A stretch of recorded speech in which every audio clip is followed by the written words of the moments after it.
Today, we bring you an inspiring conversation with David Beckham, UNICEF Goodwill Ambassador, football legend, and 2025 Crystal Award recipient. At the World Economic Forum, Beckham reflects on his 2 decades of advocating for children's rights, education, and well-being. Discover how his philanthropic efforts are empowering the next generation and making a lasting impact worldwide. I first met David with his business partner and best friend, Jamie Salter, who is here at Authentic Brands. And we'll talk about David Beckham, the businessman, David Beckham, the family man. But we're here really to talk about David Beckham, the philanthropist. And you've really showed us that through the power of sport, you can do good. This UNICEF relationship goes back a long time. How did you get involved with them? Well, it does. Firstly, good morning, everyone. I know it's an early morning, and I'm sure a few of you had a late night last night, so thank you for at least being here. I'll do my best to keep you all awake. But, you know, my relationship with UNICEF is the most important work that I do. It's the work that I enjoy most, even though I enjoy all of my work that I do. I never consider it work because it's something that inspires me every single trip that I go on, every child that I meet. But it started a long time ago. When I was actually 17 years old with Manchester United, I was on tour in Thailand, and I was asked to go to a women's centre to see the work that UNICEF do. And it was incredible. And I knew then, even at 17 years old, this is what I want to do. This is what I want to be part of.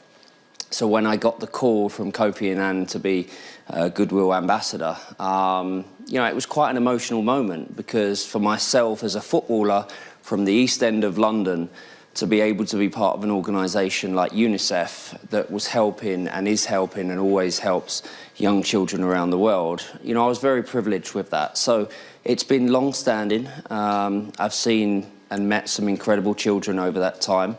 But you know, the issues and situations continue every single day, and I will continue to fight for children's rights until I can fight no more. Well, I think we saw in the video, you don't just talk the talk, you walk the walk, you travel, you get out there. What are some of the most memorable experiences for you? You know, every trip that I go on is a memorable experience. Good, bad. Every child that I meet has a different situation and a different worry and different dreams and different hopes. You know, the first time that I sat down with UNICEF, I said, okay, take me to a place that is the worst and needs the biggest help. And the first trip that we went on was Sierra Leone, and it was just after the conflict, and that was a long time ago. And I met some incredible children, and I always tell the story that whenever I meet these children, you know, obviously I'm very lucky to have 4 amazing children. These children are in completely different situations to what my children are and to other children around Europe that I've met and around the world that I've met, but they have the same smile. They have the same smiles. Whatever situations they're in, their smiles are the same with these kids. So there's so many different situations that I've been in, that I've seen. You know, I visited so many different places, like I said, Thailand, Nepal, China, and recently India, which India really opened my eyes, because these young people were championing for change. And I went to this women's centre that these girls were incredible, talented, driven, and it was inspiring. What about the 7 Fund? How did that come to be? What is that? Well, we came up with the 7 Fund because, you know, over my time with UNICEF, we've seen an incredible amount of change. And I've seen personally, you know, there were certain things that we had to really focus on. You know, education, you know, forced early child marriage, immunisation.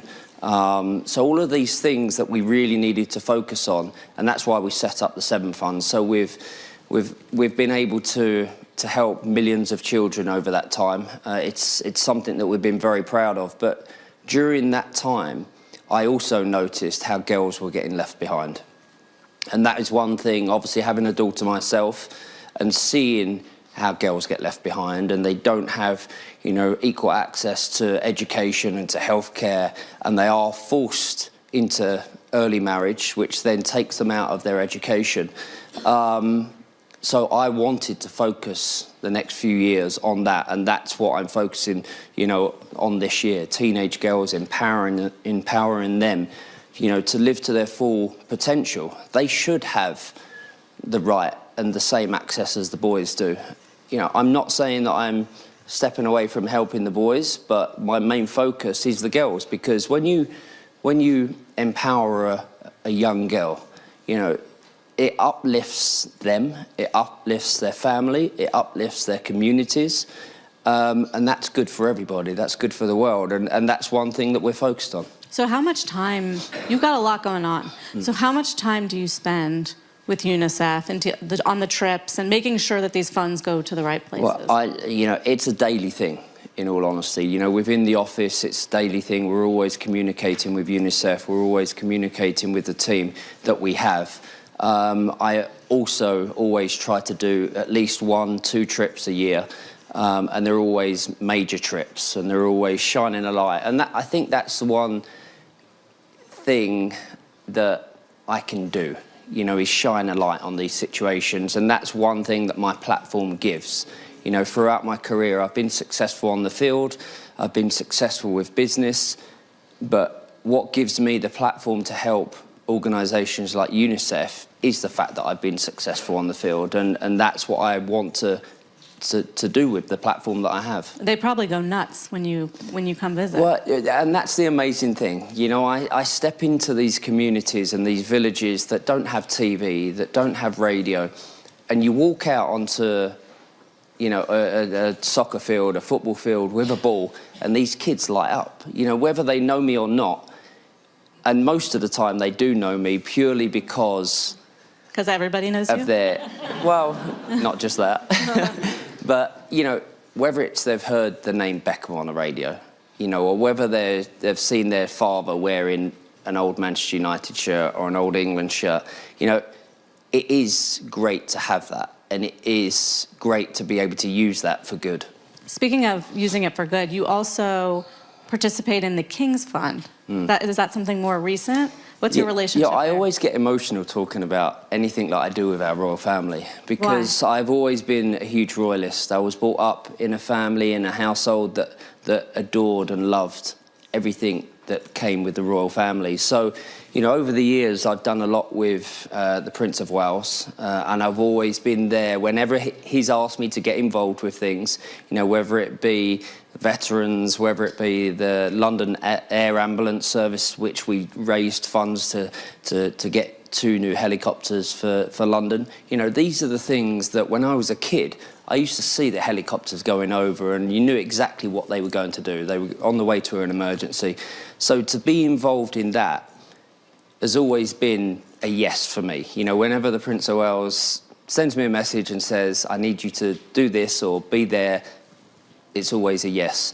So when the King asked me to be part of his foundation, I was very honoured, very privileged. I rang my mum straight away and said, you're not going to believe what I've just been asked to do. What did she say?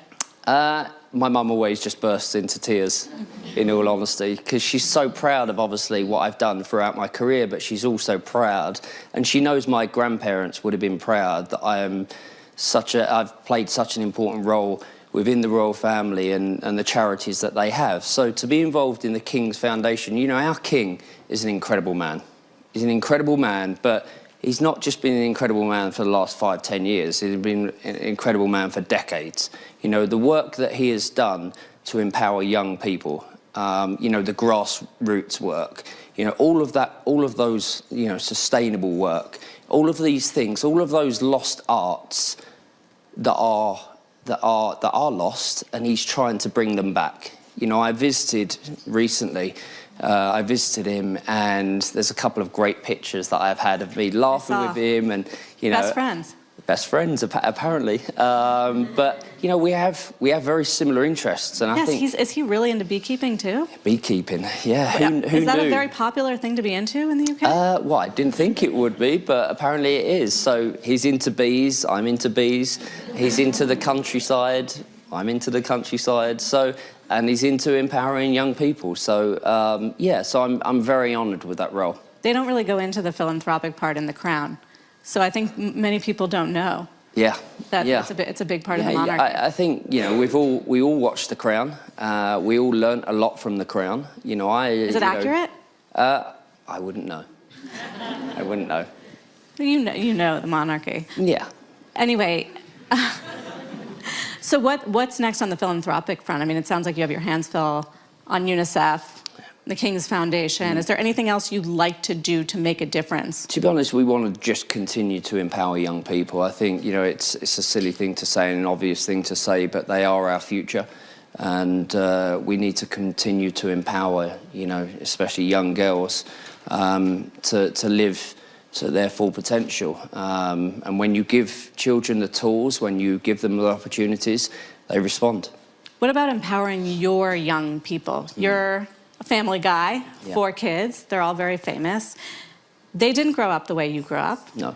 And they didn't grow up, certainly, as you mentioned, the way some of these kids around the world. So how do you instill the kind of values that you're talking about in your kids? I think by giving them the values that we had growing up. You know, mine and Victoria's children have grown up totally different to how we grew up, but we instilled from a very young age the right values. You know, my sons, you'll never see my sons walk into a room and not let a lady go through the door first or shake people's hand. You know, whether you think your children are watching or listening, they are most of the time. And luckily for me, you know, my children have noticed, you know, when my wife leaves the table, I stand up. It's old traditions like that I have tried to pass on to my children, and thankfully, you know, they've turned out great. And me and Victoria are very proud of our children. You know, not because they have their own dreams and ambitions and they're working and they're doing exactly what they want to do, but more because of the values that they have. And let's hope they continue. You stand up every time she leaves the table? Yeah. I can't imagine my husband doing that. I do get strange looks at times from people. They're like, why are you That's standing? old school. It is old school, but you know what? It's how I was brought up. And I've tried to pass it on to my kids, and my kids do it. They don't always do it, but they know that's what Dad does, so... We watched in the Netflix movie and learned a lot about you. I think you really opened up, and your relationship and your marriage. And I know Victoria's doing a Netflix movie of her own. She is. Why did you decide now is the time to let people in? Well, it took me actually 10 years to do my documentary because I never really felt that I was ready to look back at my career at that point. When I finished, when I retired, I believed that there was more I wanted to do. So it took me a while to agree to it, and then it came round to the 10-year anniversary of me retiring. I thought maybe this is the right time to do it. So then we looked for the right director. We found Fisher Stevens. Then we looked to have the right partner with Netflix. And then it was all about Fisher making me as uncomfortable as possible to deliver what he delivered. And he did that. Every time I sat down with him, I felt uncomfortable. I didn't want to be there. I didn't really want to talk about things, because I'd never talked about those things before. You know, I'd put them away in a box, I'd locked it up and thought, I'm never going to have to talk about it. But it was good for me. You know, I hold a lot of things in, and it was good for me to actually sit down and talk about these things. So you know, I said to Victoria, I'm only going to do this once, and I'm going to do it right. And it turned out great, you know, to know that it was so popular around the world and people got to learn a different thing about me. You know, that made me very proud of the show that we made. So then leading on to Victoria's, that actually it was quite hard to get her to agree to it, and I was the only one that was going to make that happen. So why? She didn't want to do it? She did, well, no. She didn't. Purely because, you know, I wanted to do it and showcase what she's all about. You know, people see her as the designer, the creator of, obviously, a beauty brand, the mother, the wife, the Spice Girl. I was going to say, posh, first and foremost. But I wanted to highlight how hard she works. You know, this is a woman, I've never met a harder working woman, apart from you. I've never met a harder working woman than my wife. And I wanted to show that. I wanted to show everything that goes into her design, everything that goes into her brand, what she does outside it, all the decisions that she makes.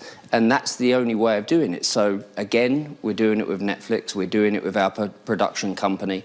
And so far, I think it's going great, and it's just going to highlight how hard she works and the things that she does. And I think people are going to be quite surprised how she juggles things, because, you know, she's a multitasker, and that's one thing that I don't think I am.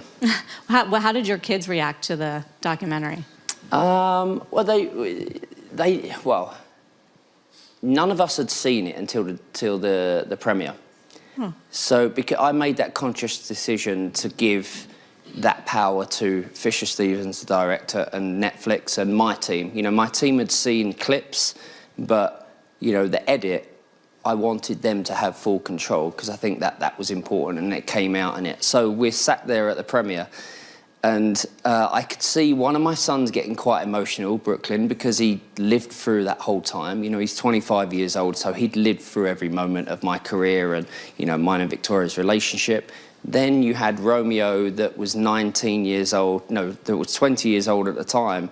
And I could see him, and he said, "Dad, you and Mum worked really hard to get where you are." Then Cruz, my youngest boy, turned around to me and he said, "Dad, you were really good at football." That was his reaction. I was like, "Yeah, well, Dad used to do that." Sorry. And Harper was just, I mean, Harper sat there, and she was probably the one, as well as Brooklyn, that I was probably most worried about watching it, because he'd lived through the whole thing. And, you know, there's some moments where you see him crying in the car because of the amount of people around the car and the paparazzi. So I was worried on that side for him. But then I was also worried for Harper, because, you know, it's the first time that she'd seen all of that. So, you know, but they loved it. And the moment at the end where people all talk about, you know, the moment where Mum and Dad are dancing in the tent and embarrassing them, you know, that was a moment where I look back and it just naturally happened. You know, we'd been in the tent. That dancing went viral. It went viral, I know. And it was, you know, that was one of the most rewarding moments for me. Seeing, you know, people in their kitchens doing the same. You know, seeing them do it with their children or their parents or their animals. You know, all of those things happen through that moment. And, you know, and that was just a natural moment that actually happens most weekends. You know, Mum and Dad always embarrass the kids at the end of the night. You guys dance most weekends? Yeah. Yeah, you know, after a couple of drinks. Goals. Couple of drinks. After a couple of drinks. I think what resonated with people is how authentic you were and how much you opened up. And speaking of, I do want to talk about David Beckham, the businessman, because you've been very successful. I mentioned the partnership with Authentic Brands. So they own a majority of your brands, all the deals you do, the endorsements and the business. How's that going? You know, it's going incredibly well. You know, I'm very lucky to have the business that I've had, but I think I recognised very early on in my career that I wanted to have a business outside of my career when I finish. So I built the business up to a certain point to do that. And when I built the business up to a certain point, I knew that then I wanted to scale it. But I knew I wanted to scale it with the right people. I didn't just want to hand, you know, a certain amount of my brand over to someone to let them do whatever they wanted with it. So, you know, I've known Jamie Salter for over a decade. And I know his values. I know his family values. I know him as a businessman. I know how hard he works. And I knew that when I met Jamie, at that point, it wasn't the right time to go into business. I didn't feel my business was in the right position to actually, you know, take it to another level. I knew that I had to build it a bit more over the time. But I also watched what Jamie was doing with Authentic over the last 10 years. You know, he's built this incredibly successful brand for 15 years now. And I knew eventually that was the man that I wanted to be in partnership with and business with. So, you know, over that time, you know, I was watching what Jamie was doing. I was watching how hard he was working and the scale he was going to. And then when it came to the point where I was like, okay, I'm ready to scale my business. I'm ready to take it to the next level. Me and Jamie had a conversation, and that conversation probably lasted 5 minutes. And we knew that we wanted to be in business together. You know, I know Jamie as the businessman, and I love him as the businessman. But what I love him is for his values. What I love him for is his family values. All 4 of his boys are in the business. All 4 boys have the values that he has. His wife runs the show, of course. As she should. As she should. But Jamie is an incredible partner to be in business with. And like I said, you know, I wanted to take my business to the next level. And, you know, the scale that he has done to Authentic is what I wanted to do with my business. And that's, you know, being a shareholder of Authentic and being a partner with Jamie, you know, it's something that I'm very excited about the future. It's been a good place to be. It's been a good place. One of your best business decisions, certainly to Americans, has been Inter Miami. You have an ownership stake, and you somehow convinced Messi to come play in the United States. Yeah. What was the vision or the inspiration behind all that? I always wanted to give back to the game. You know, my dream was always to give back to football, to soccer. And, you know, punditry or management was something that I never saw myself going into. You know, my dream was always to own a team. I always wanted to own a team. So when I moved to America, you know, I had the opportunity to put in one of my contracts, or the contract, that at the end of my time there, I could own a franchise and I could pick the city where it was going to be. And I knew from day one that I wanted Miami. I knew that that was the place where I wanted to be, and a lot of people said to me, it's a tough sporting city, do you really want to go there? And I was like, that's exactly where I want to be. Why? Because it was a challenge. And I would say it's been the hardest challenge, actually, in my career and in my business, but the most rewarding. It's the most rewarding for many reasons, you know, to see the team grow, to see the franchise grow, to see the club grow, and to see what we have now. You know, we're building a new parcel. We have a new parcel of land, 32-acre parcel of land in Miami, where we're building the new stadium, which Miami Freedom Park, which we're very excited about. There'll be retail space, there'll be parks there, and obviously the stadium will be there. So we're very excited about that. But you know, when I moved to America, yes, I wanted to lift the game. Yes, I wanted to be part of, you know, making soccer as popular as it is everywhere else around the world. But I wanted to win. I wanted to win on the field, first off. You know, I had a 6-year contract there. And yes, I wanted to build the game. But more importantly to me, I wanted to win championships. And luckily, in the end, I won 2 championships in America.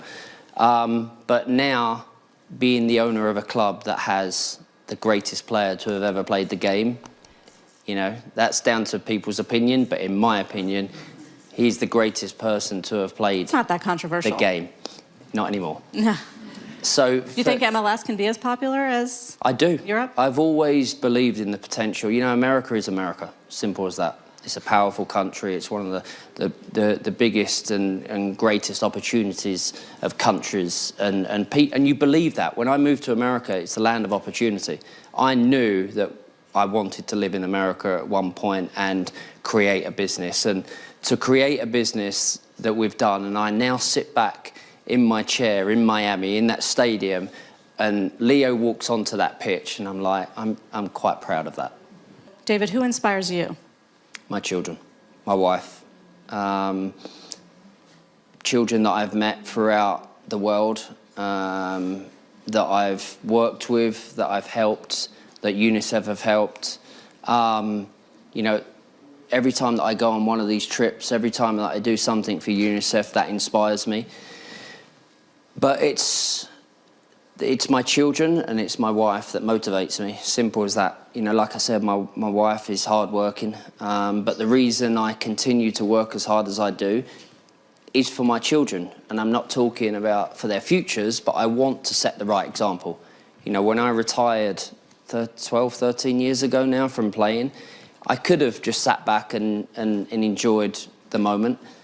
But when I grew up at Manchester United, you know, I had one of the biggest and best business leaders inspire me and teach me, Sir Alex Ferguson. And every time that we do something in business, every time that we have some success, yeah, of course we enjoy it, we celebrate it, but the next moment we're on to the next thing. And that was exactly what Sir Alex Ferguson taught me. He taught us, when we won the treble in 1999, we broke all records. It had never been done before. We won the Champions League, we won the FA Cup, and we won the Premier League. It had never been done before. The next morning, the boss was said, okay, I'm glad you enjoyed that last night, but today we go again. And next year we do the same. And that's what I always had installed into me. Well, David, thank you very much for giving all of us a snapshot into how you think and how you operate. It really was a treat, so thank you. Thank you. Thank you very much.